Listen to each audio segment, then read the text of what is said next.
నమస్తే, జై Shriram. Welcome to my channel. నేను మీ సుధీష్ రెడ్డి. మెగాస్టార్ కొడుకు గ్లోబల్ స్టార్ కాక ఇంకేమవుతాడు? ఇది నా మాట కాదండి, ఎవరి మాట ఏంటో మీకు కూడా తెలుసు. ఒకసారి ఆ మాట వారసుడు తండ్రి మెగాస్టార్ అయితే కొడుకు ఏమవుతాడు? గ్లోబల్ స్టార్ అవుతాడు.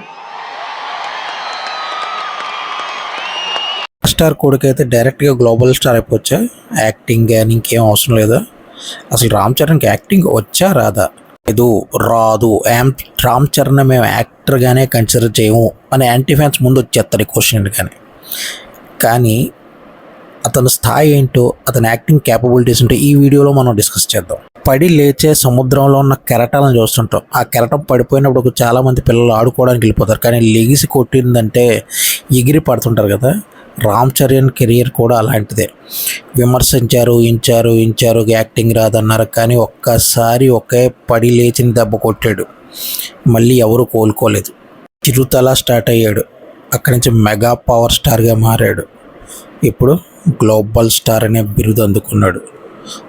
దానికి సహకరించిన ఈ 14 సినిమాలు, ఇందులో హిట్స్ ఉన్నాయి, ఫ్లాప్స్ ఉన్నాయి, బ్లాక్ బస్టర్స్ ఉన్నాయి, అన్నీ ఉన్నాయి. ముందుగా చిరుత, మగధీర, ఆరెంజ్ రచ్చ, నాయక్ ఎవడు, తుఫాను, గోవిందనందరవారి, బ్రూస్లీ, ధ్రువ, రంగస్థలం, వినయ విజయరామ, ఆర్ఆర్, ఆచార్య, ఇవన్నీ కూడా ఈయన స్థాయిని ఒక్కొక్క మెట్టు పెంచుకుంటూ వచ్చిన సినిమాలే. అందమైన కాగితమైన అందమైన అక్షరాలే కాదు, అక్కడక్కడ ఇంకు చుక్కలు కూడా పడుతుంటాయి.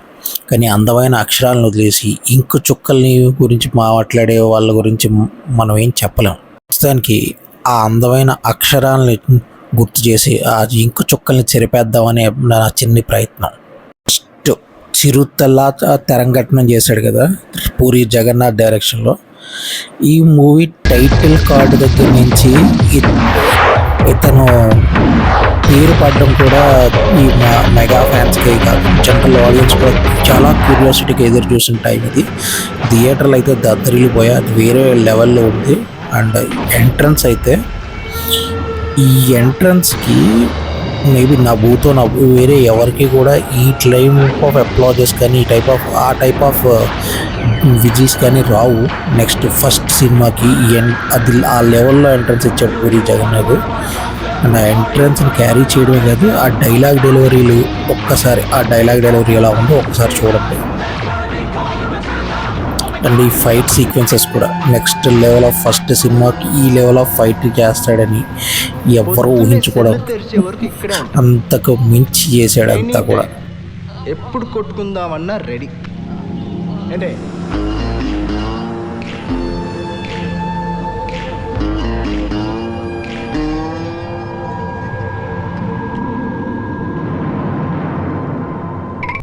గుడ్లు పీకేస్తాడు. ఇక్కడ దీని తర్వాత నెక్స్ట్ సాంగ్ ఎలా చేస్తాడో ఏంటి అనుకుంటే నిజంగానే చిరంజీవి కొడుకు అనేలాగా చేశాడు డ్యాన్స్. ఇక్కడ కూడా థియేటర్లో దద్దరిల్లిపోయే, మొత్తం ఫ్యాన్స్ అందరూ కూడా కాలర్ లాగేశారు ఈ స్టెప్పులు చూసి.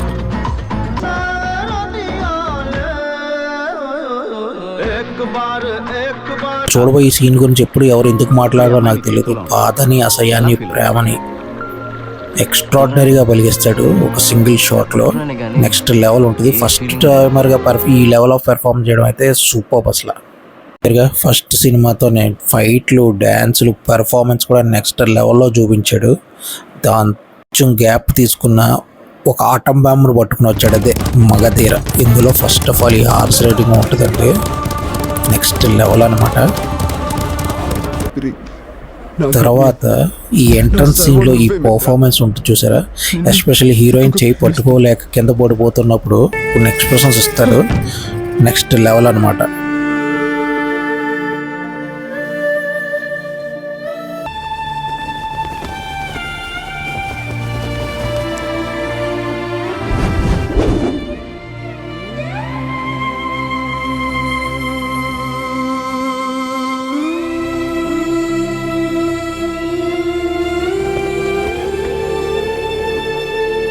ఈ యాక్షన్ సీక్వెన్స్లు, హార్స్ రైడింగ్లు ఈ మూవీలో అయితే నెక్స్ట్ లెవెల్. ఎస్పెషల్లీ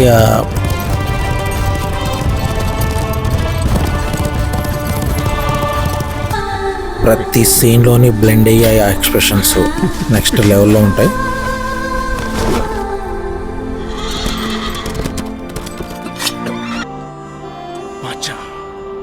శివరాణి పరువు కాపాడాలరా, లేకపోతే నువ్వు కాపాడిన ఈ ప్రాణానికి అర్థం ఉండదు.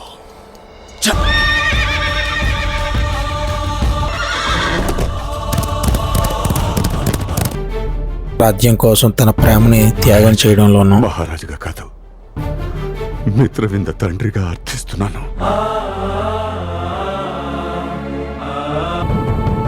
ఇవన్నీ మంచు తునకలు మాత్రమే. ఆ తర్వాత వచ్చిన కాలభైరవ సీన్లో ఇది మీకు అందరికీ గుర్తే ఉంటుంది. ఒకవైపున తన ప్రేమ కోసం పోరాడి ప్రేయసి, కర్తవ్యం కోసం తన ప్రేమను త్యాగం చేద్దాం అనుకున్న రామ్ చరణ్. ఇద్దరి మధ్య సంఘర్షణ, ప్రేమ కర్తవ్యం. కర్తవ్యం కోసం ప్రేమనైనా వదులుకోవడానికి జంకకుండా బెంకకుండా నిలబడే వ్యక్తిత్వం.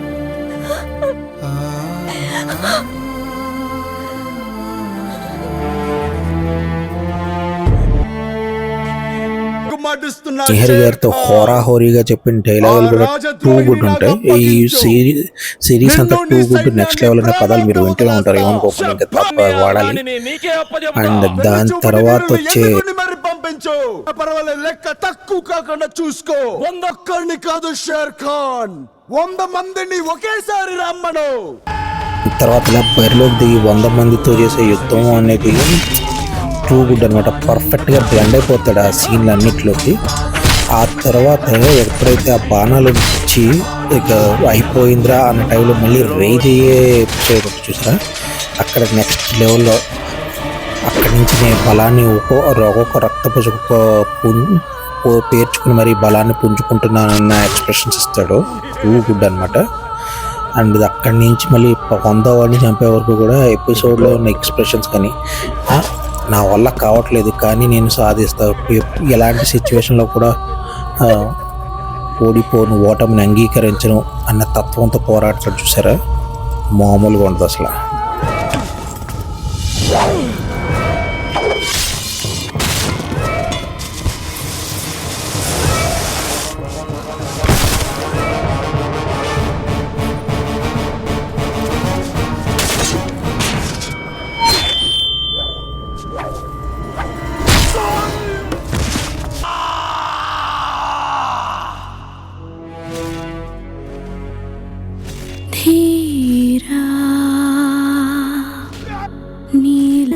ఇవన్నీ తన ఫేస్లోని తన యాక్టింగ్లోని క్యారీ చేసాడు చరణ్. నేను చెప్పదలుచుకున్నది అంతే, సీన్ గురించే కాదు. బయట అంతా గూస్ బంప్స్ మూమెంట్స్ ఎలా ఉంటుందో ఈ సీన్ దగ్గరకు వచ్చేటప్పటికి, ఎప్పుడైతే నోట్లో రక్తం గారుతున్నప్పుడు ఆ జాలి మన కళ్ళలో నీరు కూడా అలాగే తిరుగుతాయి. కానీ మళ్ళీ దాన్ని ఓవర్కమ్ చేస్తూ రేజ్ అయ్యే ఈ సీన్ ఉంటుంది చూసారా, అది కూడా నెక్స్ట్ లెవెలే.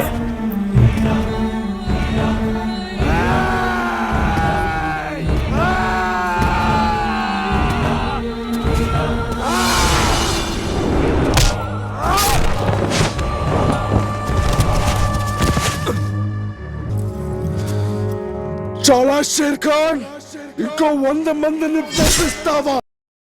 కనుక దయచేసి లైక్, షేర్ అండ్ సబ్స్క్రైబ్ చేసి కమెంట్స్ కూడా చేయండి. దీనికి ముందు రాజమౌళి గారికి కూడా ఇండస్ట్రీ హిట్ లేదు, సింహాద్రి ఇండస్ట్రీ హిట్ అని కామెడీ చేయకండి. ఇద్దరికి కలిపి వచ్చిన ఇండస్ట్రీ హిట్, ఇది కలిసి వచ్చిన ఇండస్ట్రీ హిట్. సరే, డైరెక్టర్గా రాజమౌళి గారికి 60% క్రెడిట్, 40% క్రెడిట్ చరణ్కి ఇవ్వాల్సింది, తప్పే లేదు. మనం అప్పట్లో డిజాస్టర్, ఇప్పుడు కల్ట్ క్లాసిక్ కనిపించే సినిమా ఆరెంజ్ గురించి మాట్లాడుకున్నాం. ఇది డిజాస్టర్ అనిపించడానికి అప్పట్లో ఒక ముఖ్య కారణం ఇందులో హీరోయిన్ జెనీలియా.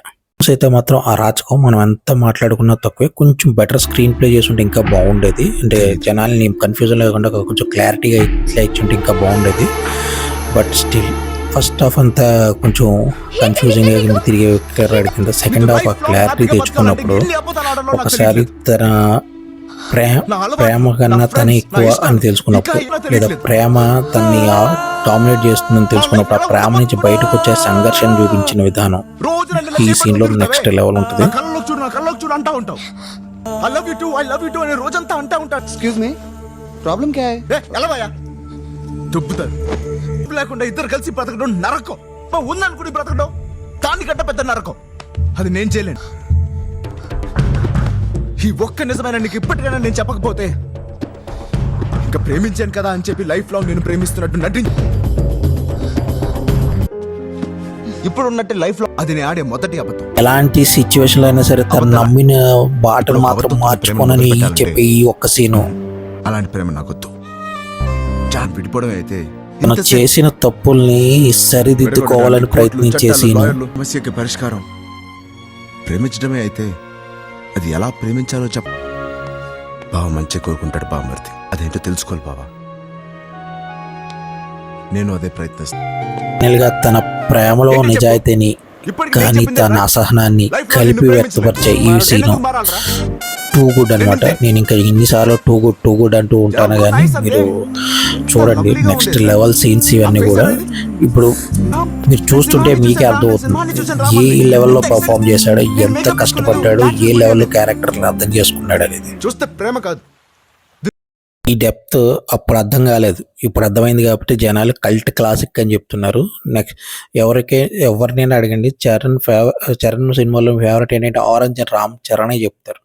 ఆ లెవెల్ పెర్ఫార్మెన్స్ ఉంటుంది, ఆ లెవెల్ స్టోరీ లైనింగ్ ఉంటుంది, ఆ లెవెల్ ఆఫ్ స్క్రీన్ ప్లే ఉంటుంది, ఆ లెవెల్ ఆఫ్ మ్యూజిక్ ఉంటుంది, నెక్స్ట్ లెవెల్ ఉంటుంది సినిమా అంతా కూడా. ఇంత కష్టపడిన ఇంత పెద్ద డిజాస్టర్ రావడంతో చరణ్ కూడా ఆలోచించి రిలాక్స్ అయ్యి నీట్గా మాస్ సినిమాలు మనకు కలిసి వచ్చే మాస్ సినిమాలే చేసుకుందాం అని ఫిక్స్ అయినట్టున్నాడు. అందుకే ఆ తర్వాత వచ్చిన సినిమాలన్నీ బాక్స్ ఆఫీస్ దగ్గర కలెక్షన్ వర్షం కురిపించిన ఇటు అభిమానులకి అటు మెగా అభిమానులకి లేకపోతే జనరల్ ఆడియన్స్లోని చరణ్కి యాక్టింగ్ రాదనే ముద్ర. ఎందుకంటే అవన్నీ సింగిల్ ఎక్స్ప్రెషన్స్ సినిమాల కింద నిలిచిపోయి, అందులో ఒకటి రచ్చ నాయక్ ఎస్పెషల్లీ. ఇంకేదో ఉండాలి. ఎవడికి వచ్చేటప్పటికి అదేంటో వెళ్ళి కొన్ని సన్నివేశాలు ఈ ఉత్తేజపరిచి ఏమంటారు అమ్మాయి మీద ప్రేరేపించే సన్నివేశాలు ఉంటాయి కదా, కొట్టావు అవి మాత్రం సూపర్ గా నెక్స్ట్ లెవెల్లోనే ఉంటాయి. ఇప్పుడు ఎస్పెషల్లీ కొన్నిసార్లు ఇక్కడ కోపంతో మాట్లాడడం కానీ, ఆవేశంలో అందరినీ అందరినీ ఎంకరేజ్ చేసే దాన్ని బలపరిచే ఈ సన్నివేశాలు కానీ నెక్స్ట్ లెవెల్ ఉంటాయి. అండ్ సాయి కుమార్ గారితో ఫేస్ టు ఫేస్ చెప్పే డైలాగులు, దాని తర్వాత వచ్చే ఈ ఫైట్ లో ఒకసారి సాయి కుమార్ గారు పొడుస్తున్నా కూడా ఆ బాధను భరిస్తూ ముందుకు తీసుకెళ్లే వీరోచిత దృశ్యం, అవన్నీ కూడా నా భూతో నా భవిష్యత్ నిజంగానే.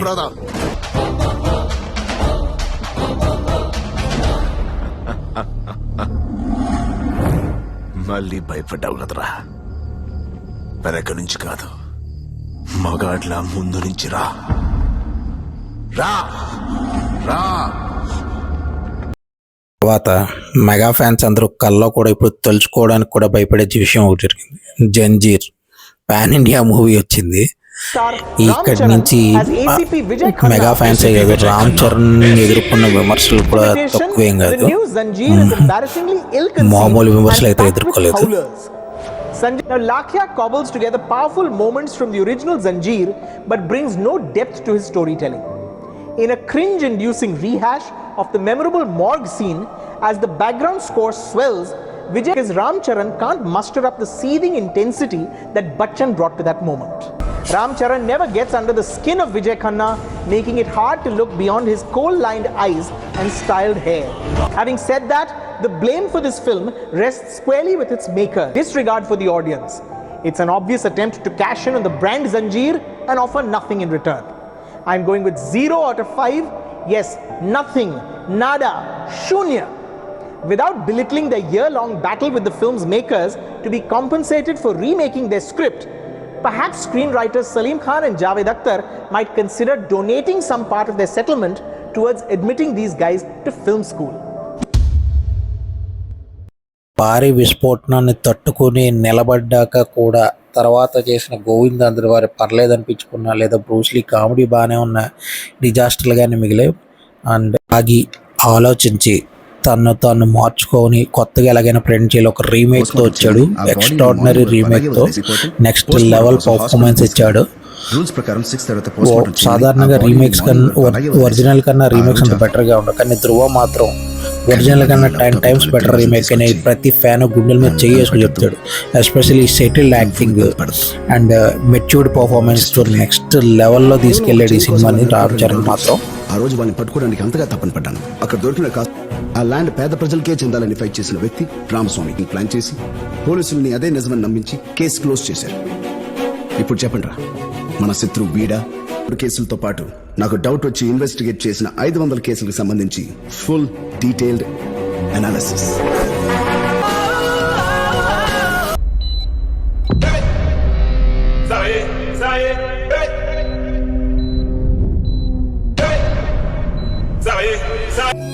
అసలు డైలాగ్ లేకుండా ఇచ్చిన ఈ ఎక్స్ప్రెషన్ ఆ ప్రేమని కన్వే చేసే విధానం మాత్రం నిజంగానే ప్రతి ఒక్క లవర్ని కట్టిపడేస్తుంది, డౌటే లేదు అసలు.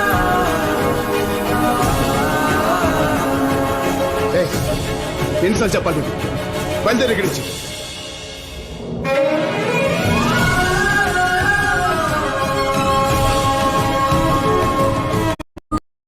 దీని తర్వాత సుకుమార్తో మనోడు చేశాడండి శివతాండవం. మామూలు శివతాండవం కాదు, దద్దరిల్లిపోయింది బాక్స్ ఆఫీస్తో సహా. లేచిన ప్రతి వేలు మూసుకుంది, లేచిన ప్రతి నోరు మూసుకుంది.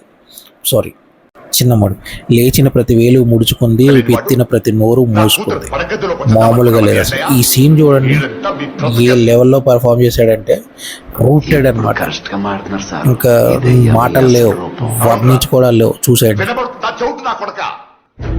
ఇది తెలియగానే మిమ్మల్ని సంపేద్దామని ఆఖరికి ఈ సీరలతోనే మీ వచ్చ కూడా తీశాను. మీ గడ్డం గీకేటప్పుడు నా చెయ్యి మీ గొంతు దగ్గర ఇలాగే ఉనికేది. మిమ్మల్ని అప్పుడే చంపించారు, కానీ ఎందుకు బతికిస్తున్నారో తెలుసా? మీరు ఎందుకు చేస్తున్నారో మీకు తెలియాలి. నా బాగా ఇప్పుడు మినిస్టర్ కూడా అయిపోదాం అనుకుంటున్నారు. సినిమాలో లిటరల్ గా చిట్టిబాబు పాత్రలోకి పరకాయ ప్రవేశం చేశాడా లేదా చిట్టిబాబు ఆత్మ వచ్చి రామచరణ్లో పోయింది అన్నట్టే ఉంటుంది. కానీ నెక్స్ట్ లెవెల్. ఈ సినిమాకి అవార్డు ఇవ్వకపోవడం అంటే, అవార్డు రాకపోవడం అంటే అవార్డు సిగ్గుపడాలి తప్ప మనం ఏం బాధపడక్కర్లేదు. ఆ లెవెల్ పర్ఫార్మెన్స్ రామ్ చరణ్ కెరియర్లోనే కాదు, మెగా ఫ్యాన్స్ హృదయాల్లో కూడా ఎప్పటికీ నిలిచిపోయే సినిమా ఇది, డౌటే లేదు. వేట మొదలైంది, ప్రధాక రికార్డులో వేట మొదలైంది.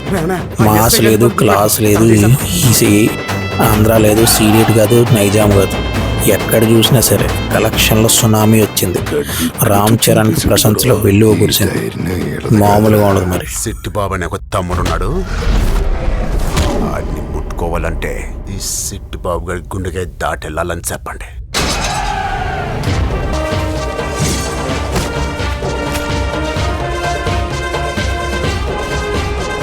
ఒక్కసారి వెళ్ళిందంటే ఆ మాట అక్కడే ఉండిపోతాయా. 2 హిట్ల తర్వాత ఫ్యాన్స్ ఉత్సాహాన్ని బ్యాలెన్స్ చేయడానికి ఇంకొక డిజాస్టర్ ఇచ్చాడు. అదే మన విజయరామ్ బోయా గారి డిజాస్టర్ అది. ఆ తర్వాత మళ్ళీ ఇంకో స్పోర్ట్ నన్ను వదిలాడండి, RRR టైప్లో. ఇది నేషనల్ వైడ్ కాదు, గ్లోబల్ వైడ్గానే రికగ్నైజేషన్ వచ్చింది. దానికి కారణం ఈయన పాత్రలో ఉన్న వేరియేషన్స్. బాధని లోపలే దాచుకోవాలి అండ్ తన వాళ్ళ మీద తిరుగుబాటు పడుతున్న దేశభక్తి ఉంటుంది, బాధ ఉంటుంది, స్నేహం ఇచ్చే విలువ ఉంటుంది, తన ప్రేమ కోసం చూసే ఎదురు చూపు ఉంటుంది. చాలా లేయర్స్ ఉంటాయి. ప్రతి సీన్లోని పర్ఫెక్ట్గా, ఎస్పెషల్లీ ఈ సీన్లో చూడండి, ఎన్టీఆర్ కళ్ళలో కూడా కళ్ళు పెట్టి చూడండి. అండ్ ఆ రక్తపు కన్నీరు కారుతుందని చూపిస్తాడు కదా రాజమౌళి, పర్ఫెక్ట్గా ఉంటుంది అసలు.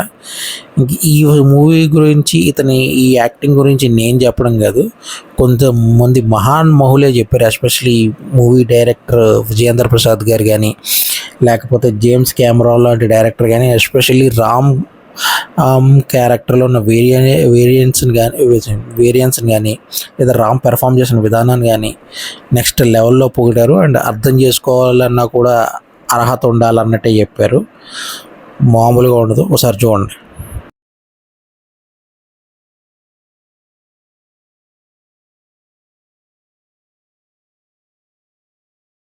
ముఖ్య గమనిక, ఎస్పెషల్లీ ఈ Alluri Sitaramaraju getup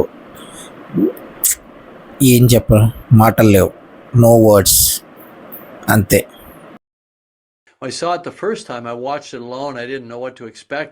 I was astonished, not just with the bravura physical style of the film and the very good use of VFX, but also the storytelling. There's a classicism to the storytelling that's almost Shakespearean, and the journey that you go on, especially with understanding the Ram character, who's very challenging for 2/3 of the movie, and then you finally understand what's going on in his head, and it's heartbreaking, right? I just think it's a triumph. And I told Mr. Rajamouli this in person recently.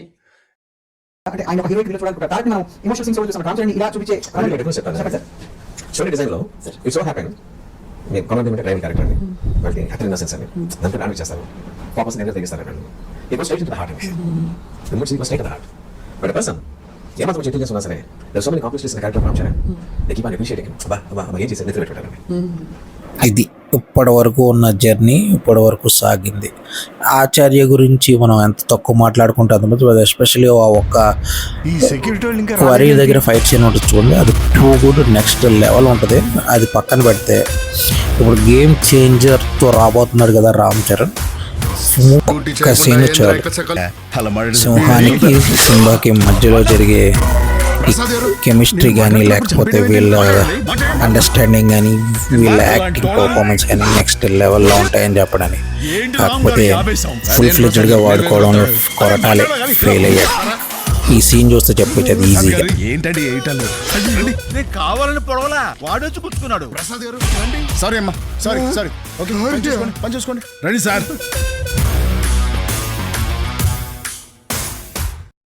Game చేంజర్కి అయితే already కావాల్సినంత negativity వచ్చేసింది.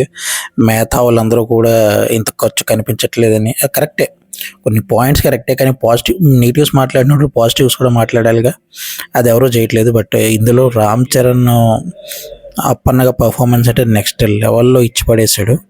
అవన్నీ పక్కన పెడితే ఈ game చేంజర్కి 200 వచ్చినా లేకపోతే 2 కోట్లు వచ్చినా కానీ నష్టమేం లేదు. ఎందుకంటే నెక్స్ట్ రాబోయేది తుఫాన్లు, మామూలు తుఫాన్లు కాదు, మెగా తుఫాన్లే. రామ్ చరణ్ ఇందులోనే ఇంత పర్ఫార్మెన్స్ ఇచ్చాడు అంటే నెక్స్ట్ వచ్చే పుచ్చిబాబు సుకుమార్ సినిమాలు ఇచ్చి పడేస్తే డౌట్ లేదు. సో బాక్స్ ఆఫీస్ బొనాంజా ఇంకా కన్ఫర్మ్ నెక్స్ట్ రాబోయే సినిమాలు. కాబట్టి ఇలాంటి ఫేక్ కలెక్షన్స్ని మాత్రం మెగా ఫ్యాన్స్ అయితే ఎంకరేజ్ చేయకూడదని మనస్ఫూర్తిగా కోరుకుంటూ సెలవు తీసుకుంటున్నాను. బాయ్.